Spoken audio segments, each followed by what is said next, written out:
એટલે આ દશા માનાની વર્તો કરીને ઘરેથી દશા બિહારવાની પ્રથા છે એ કોઈ પણ બેન દીકરીએ દશા માના વર્ત હવે કરવાના નહીં. અને જેને દશામાં નડે એ બધા માને મારે અહીંયા મેળતી દો. હું એકલી ગાડી ફેરવું છું, દશામાં મારા ભેગા ગાડી ભરશે. અને નડે તો મને નડે, તમને કોણ નડશે નહીં. બરોબર ને? પછી આ ભુવાનું ને એનું રહ્યું ને એ કંટ્રોલ મારું છે, પણ મહેરબાની કરીને કોઈ ભુવામાં ફસાતા નહીં.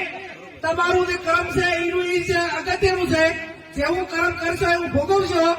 અને એવા તમને ભ્રમમાં ઘાલશે કે તમને આર્થિક બરબાદ કરશે, સામાજિક બરબાદ કરશે, કુટુંબમાં બરબાદી લાવશે. અને એવી વેમ ઘાલશે તો આખો પરિવાર વેરવિખેર કરશે. એટલે મહેરબાની કરીને કોઈ પણ પ્રકારનું દખ હોય તો ડોક્ટરને બતાવવું, હગાવાલાને બતાવવું, એને વાત કરવાની. કોઈ પણ હકામાં હોય તો વાત કરવાની. 5 જણા મિત્રોને કહેવાનું, પણ ચાહે અંધશ્રદ્ધામાં આવવાનું ને.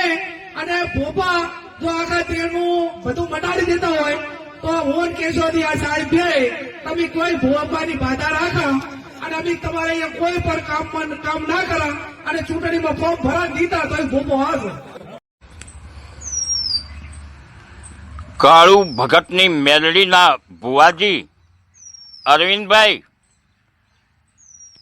ગેનીબેન ઠાકોરે જે મંચ પરથી આહવાન કર્યું હતું દશામાના વ્રત બાબતમાં અને દેવાળા ભોપાળા બાબતમાં, એ ઠાકોરોને આહવાન કર્યું હતું, તમને નહીં. ઠાકોરો, ભોળા ઠાકોરો અંધશ્રદ્ધામાં બહુ માને છે, પાખંડવાદમાં બહુ માને છે અને તમારા જેવા દેવાળિયા ભોપાળિયા તેમને લૂંટી લે છે. તેટલા માટે તેમને આહવાન કર્યું હતું કે ભાઈઓ, કોઈ દેવાળાના કે આવા દશામાં કોઈને કંઈ નડતા નથી, એટલે આ બધું બંધ કરો અને અભ્યાસ તરફ આગળ વધો. તે રીતે ઠાકોરને જાગૃત કરવા માટે તેમને આહવાન કર્યું હતું. તેમ છતાં તમને મરચા લાગી ગયા. કાળુ ભગતની મેલડીના ભુવાજી અરવિંદ, જો તમારી મેલડી અને તમારામાં હિંમત હોય ને તો મારી તમને એક ચેલેન્જ છે.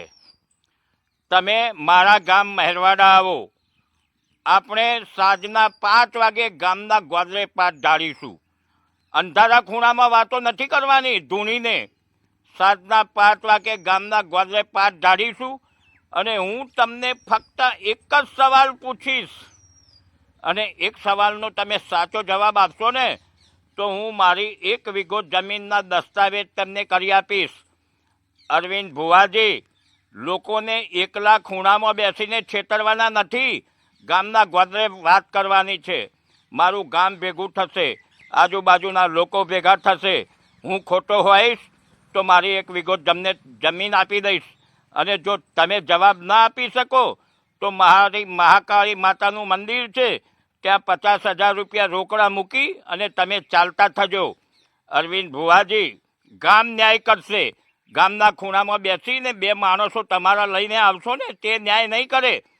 માટે એક વાત યાદ રાખો, મારી તમને આ ખુલ્લી ચેલેન્જ છે.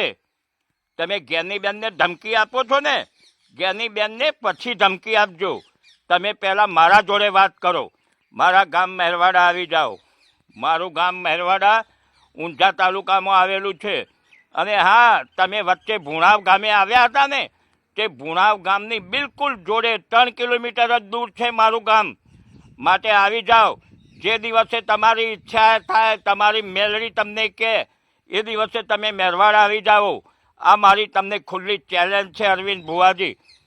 તમે કહો છો ને ભાભર, સુઈગામ, દિયોદર, આવી 5,000 જગ્યાએ મારી બાધાઓ ચાલે છે. ભલે તમારી 25,000 જગ્યાએ બાધાઓ ચાલતી હોય, પરંતુ તમે મારા ગામમાં આવો. મારું ગામ ન્યાય કરશે અને મારું ગામ ન્યાય કરશે તે સાચો. તમે આવી જાઓ.